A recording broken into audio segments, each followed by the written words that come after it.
question was, how often do you exercise or play sports? Children this generation will be the first in recorded history to have a shorter life expectancy than their parents. You know, that's quite alarming.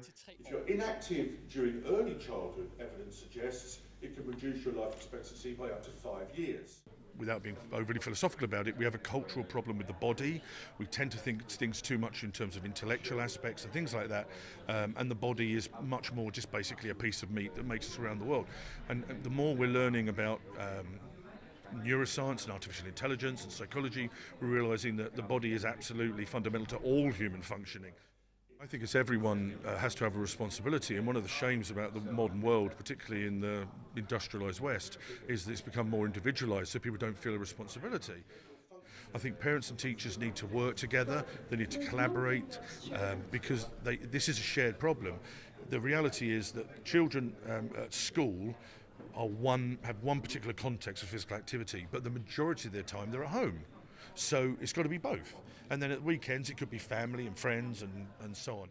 For example, research shows if there's an environment where children are playing and young people are hanging around, older people are more likely to be physically active because it's a safer environment. An environment where children don't feel safe is probably also unsafe for me. So it's in my interest to make these environments much more pleasurable.